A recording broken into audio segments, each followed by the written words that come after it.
ഈശോമിശിഹായ്ക്ക് സ്തുതിയായിരിക്കട്ടെ. ആത്മീയ ഭോജ്യത്തിൽ നാം ഇന്ന് വിചിന്തനം ചെയ്യുന്നൊരു വിഷയം, ദൈവം നമ്മുടെ ഭാവി തുലയ്ക്കുന്നവനാണോ? ഒരിക്കലുമല്ല. ഞാനായിട്ട് എൻ്റെ ഭാവി തുലച്ചെങ്കിലേ ഉള്ളൂ.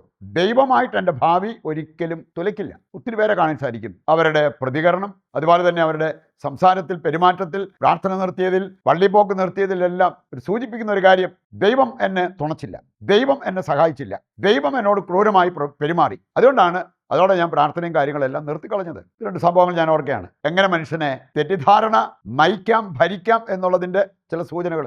ഒരു കല്യാണം കഴിച്ച് ഭാര്യയുണ്ട്, 3 മക്കളും ഉണ്ട്. ഇപ്പം ആ മനുഷ്യനിരുന്ന് പറയുന്നത്, എൻ്റെ അപ്പനായിട്ട് എൻ്റെ ഭാവി തുലച്ചു. ഞാൻ പഠിച്ചുകൊണ്ടിരുന്നപ്പോൾ എനിക്കൊരു പ്രേമുണ്ടായിരുന്നതാണ്, എനിക്കൊരു ഇഷ്ടമുണ്ടായിരുന്ന ഒരു പെണ്ണിനോട്. ഇനി എൻ്റെ അപ്പൻ അത് അറിഞ്ഞെങ്കിലും അപ്പൻ എന്നെ പ്രോത്സാഹിപ്പിച്ചില്ല. അന്ന് എന്നെ പ്രോത്സാഹിപ്പിച്ചെങ്കിൽ ഒരുപക്ഷെ ഞാൻ ആ വ്യക്തിയെ കെട്ടിപ്പൊക്കോണ്ടനെ. അത് നടന്നില്ല.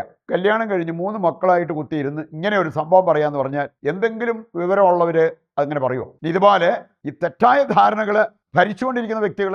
വേറൊരു സഹോദരൻ സൂചിപ്പിച്ച ഒരു കാര്യം, എൻ്റെ ഭാര്യയായിട്ട് എൻ്റെ കുടുംബം തുലച്ചു. എന്ത് പറ്റിയെന്ന് ചോദിച്ചപ്പോഴാണ് പറഞ്ഞ്, അവൾ ഏതോ ഒരു പ്രാർത്ഥനാ ഗ്രൂപ്പിലേക്ക് പോയി, എന്നെ ക്ഷണിച്ചു, ഞാൻ പോയില്ല. പക്ഷേ അവള് മക്കളെ ഒരു വിധത്തിൽ പറഞ്ഞ് ബോധ്യപ്പെടുത്തിയിട്ട് അമ്മയുടെ കൂടെ അവരെ നിർത്തി, അവരൊറ്റക്കെട്ടായി, ഞാൻ ഒറ്റയായി. അങ്ങനെ ഞങ്ങളുടെ കുടുംബം തകർന്നു. എൻ്റെ ഭാര്യയായിട്ട് എൻ്റെ ഭാവി തുലച്ചു എന്നുള്ളതാണ് ആ മനുഷ്യൻ ഏറ്റു പറഞ്ഞത്. ഇവിടെ ശരിക്കും നമ്മൾ ഉൽപ്പത്തി പുസ്തകം 50:20 വായിക്കുമ്പോൾ അവിടെ വലിയൊരു സന്ദേശമുണ്ട്. പഴയ നിയമത്തിലെ ജോസഫ് വേണമെങ്കിൽ അവന് പറയാമായിരുന്നു, ദൈവം എൻ്റെ ഭാവി തുലച്ചു, എൻ്റെ സഹോദരങ്ങൾ എൻ്റെ ഭാവി തുലച്ചു. പക്ഷെ അവനതൊന്നും പറഞ്ഞില്ല. അതിൽ നിന്നും വ്യത്യസ്തമായിട്ട് ജോസഫ് പറഞ്ഞൊരു കാര്യം, സഹോദരന്മാരെ, എനിക്ക് നിങ്ങളോടൊരു ദേഷ്യവും ഇല്ല.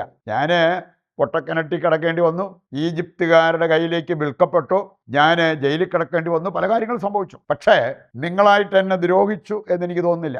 ദൈവമായിട്ടൊരു ക്രമീകരണം നമുക്ക് വേണ്ടി നടത്തി, നമ്മുടെ നന്മയ്ക്ക് വേണ്ടി. നമ്മൾ പട്ടിണി കിടന്ന് നശിക്കാതിരിക്കാൻ ദൈവമായിട്ടൊരു ക്രമീകരണം നടത്തി. അതിൻ്റെ ഭാഗമായിട്ട് ഇങ്ങനെയുള്ള അനുഭവങ്ങളിലൂടെ കടന്നു പോകേണ്ടി വന്നു. 20-ാമത്തെ വചനത്തിൽ പറയാണ്, നിങ്ങൾ എനിക്ക് ദ്രോഹം ചെയ്തു, ദൈവം അത് അനുഗ്രഹമാക്കി മാറ്റി. ഈ ഒരു കാഴ്ചപ്പാടുള്ളവർ, നമ്മളീ കണ്ട 1-2 സംഭവങ്ങൾ, അത് അതിൻ്റെ വെളിച്ചത്തിൽ സംസാരിച്ച വ്യക്തികൾ, അങ്ങനെ ഒരു സംസാരം നമ്മുടെ ഭാഗത്തുനിന്നും വരുമോ? വരത്തില്ല. ദൈവം ഒരിക്കലും നമ്മുടെ ദുഃഖകാരണം ആകത്തില്ല. ശരിക്കുള്ള ദുഃഖകാരണം എന്താണെന്ന് സങ്കീർത്തനം 77:10 വായിച്ചാൽ അവിടെ കാണാൻ പറ്റും. സങ്കീർത്തനം 77:10, ദൈവം നിന്റെ ദുഃഖകാരണം എന്നല്ല പറഞ്ഞ്, അത്യുന്നതന്റെ ശക്തി നിന്നിൽ പ്രകടമാകാത്തതാണ് നിന്റെ ദുഃഖകാരണം. ഇനി അതിന് നമ്മൾ തന്നെയാണ് ഉത്തരവാദികൾ. അതൊന്ന് തിരിച്ചറിഞ്ഞ് അംഗീകരിക്കുകയാണെങ്കിൽ നമുക്ക് അനുദപിച്ച് ദൈവത്തിൻ്റെ പക്കലേക്ക് തിരിയാനും ദൈവത്തിൻ്റെ ശക്തി നമ്മളിൽ പ്രകടമാകുന്നത് നമുക്ക് കാണാൻ പറ്റും. അപ്പോൾ നമ്മുടെ ദുഃഖം മാറും, നമുക്ക് നല്ല ഭാവി ഉണ്ടാകും എന്നുള്ളത് വചനം നമ്മെ പഠിപ്പിക്കുന്ന ഒരു കാര്യമാണ്. നമുക്കിതിൻ്റെ വെളിച്ചത്തിൽ ഒന്നാമതായി നമ്മൾ ചിന്തിക്കുന്നത്, ദൈവം ഭാവി പ്രവചിക്കുന്നവനാണ്, അല്ലാതെ തുലയ്ക്കുന്നവനല്ല.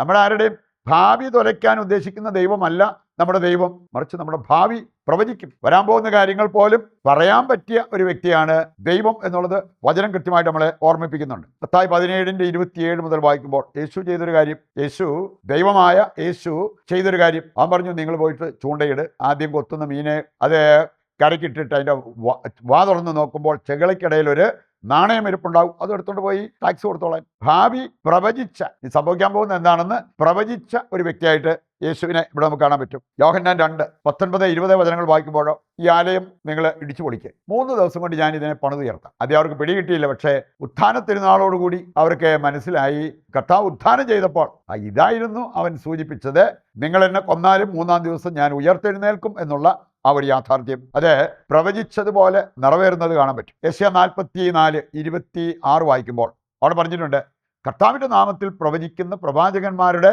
വാക്ക് കർത്താവ് ഉറപ്പിക്കും. അതാണ് ദൈവം പറഞ്ഞത് മാത്രമല്ല, പ്രവാചകന്മാർ പറഞ്ഞത് അതുപോലെ നിറവേറുന്നത് കാണാൻ പറ്റും. ഉൽപ്പത്തി 49 1 മുതൽ വായിക്കുമ്പോൾ അവിടെ നമ്മൾ കാണുന്നുണ്ട്, ഉൽപ്പത്തി 49-ാം അധ്യായത്തിൻ്റെ 1 മുതൽ യാക്കോബിൻ്റെ കാര്യമാണ്. യാക്കോബ് അദ്ദേഹം മക്കളോട് സൂചിപ്പിക്കുന്ന ഒരു കാര്യമുണ്ട്, മക്കളെ വാ, ഞാൻ നിങ്ങളുടെ ഭാവി കാര്യങ്ങളൊക്കെ പറയാം എന്ന് പറഞ്ഞാൽ, ഇനി നിങ്ങൾക്ക് വരാൻ പോകുന്ന കാര്യങ്ങളെല്ലാം പറയാം എന്ന് പറഞ്ഞ് അവരെ വിളിച്ചിരുത്തി കാര്യങ്ങൾ പറയുന്നതും അതുപോലെ സംഭവിക്കുന്നത് നമുക്ക് കാണാൻ പറ്റും. 2 ദിനവൃത്താന്തം 18-ാം അധ്യായം വായിച്ചാൽ മിഖായ പ്രവാചകൻ, അവന് ആഹാബിന് സംഭവിക്കാനിരിക്കുന്നത്, സെദെക്കിയായ്ക്ക് സംഭവിക്കാനിരിക്കുന്ന കാര്യങ്ങൾ അതെല്ലാം അവന് മുൻകൂട്ടി പറയുന്നത് കാണാൻ പറ്റും. അതുപോലെ തന്നെ കാര്യങ്ങൾ സംഭവിക്കുകയും ചെയ്തു. ഇതിൻ്റെ മുമ്പിൽ നമ്മൾ മനസ്സിലാക്കിയിരിക്കേണ്ട ഒരു കാര്യം, രണ്ടാമതായിട്ട് നമ്മൾ ചിന്തിക്കുന്നതാണ്, നമ്മുടെ മുമ്പിൽ 2 കാര്യങ്ങളുണ്ട്.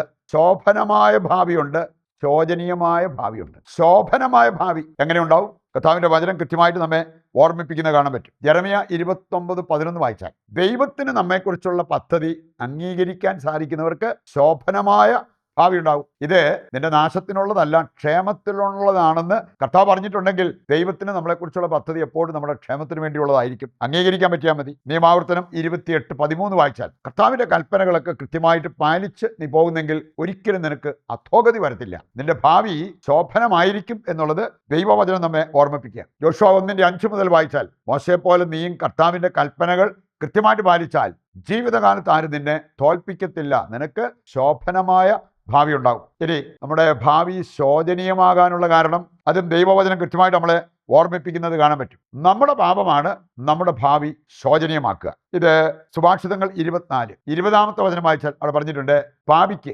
പാപജീവിതം നയിക്കുന്നവർക്ക് ഒരു നല്ല ഭാവി പ്രതീക്ഷിക്കാൻ പറ്റത്തില്ല. അവർക്ക് ഭാവി ഇല്ല. അപ്രകാരമാണ് വചനം നമ്മെ ഓർമ്മിപ്പിക്കുക. റോമ 2:10 കൂടി എടുക്കുകയാണെങ്കിൽ അവിടെ പറഞ്ഞിട്ടുണ്ട്, പാപത്തിൽ ജീവിക്കുന്ന ഏതൊരു വ്യക്തിക്കും, ആദ്യം യഹൂദൻ പിന്നെ ഗ്രീക്കുകാരൻ, അവർക്ക് ക്ലേശങ്ങളും ദുരിതങ്ങളും ഉണ്ടാകും. അതെങ്ങനെ ഒരു ശോഭനമായ ഭാവിയാണെന്ന് പറയാൻ പറ്റും? ശോചനീയമായ ഒരു ഭാവി. ഇനി അതിൻ്റെ കാരണം എന്താണെന്ന് കൃത്യമായിട്ട് വചനം നമ്മെ ഓർമ്മിപ്പിക്കുക. മറ്റൊരു കാര്യം വചനം കൃത്യമായിട്ട് നമ്മളെ പഠിപ്പിക്കുന്നുണ്ട്, നിന്റെ പ്രവൃത്തി നിന്റെ ഭാവി നിർണ്ണയിക്കും. അതുകൊണ്ട് ഞാൻ എന്ത് ചെയ്യുന്നു അതെൻ്റെ ഭാവി നിർണ്ണയിക്കും. റോമ 8:13 ജഡികരായി ജീവിച്ചാൽ നീ തീർച്ചയായും മരിക്കും, ആത്മീയരായി ജീവിക്കുന്നവർ നിത്യജീവനിലേക്ക് പ്രവേശിക്കും. സുഭാഷിതങ്ങൾ 22:8 നീ അനീതി വിതച്ചാൽ അനർത്ഥം കൊയ്യേണ്ടി വരും. ഇങ്ങനെ നമ്മുടെ പ്രവൃത്തി നമ്മുടെ തന്നെ തലേ വീഴും എന്നുള്ളത് കർത്താവ് കൃത്യമായിട്ട് വചനത്തിലൂടെ നമ്മെ ഓർമ്മിപ്പിക്കുന്ന ഒരു കാര്യമാണ്. നമുക്ക് ശോചനീയമായ ഭാവിയല്ല, ശോഭനമായ ഭാവി അത് സ്വപ്നം കണ്ടുകൊണ്ട് അത് കിട്ടാനുള്ള മാർഗത്തിലൂടെ സഞ്ചരിക്കുവാൻ തീരുമാനമെടുത്ത് നിന്റെ എല്ലാ പ്രാർത്ഥനാ നിയോഗങ്ങളും ദൈവകരങ്ങളിൽ ഏൽപ്പിച്ച് ദിവ്യകാരുണ്യത്തിൻ്റെ ആശീർവാദം സ്വീകരിക്കാം.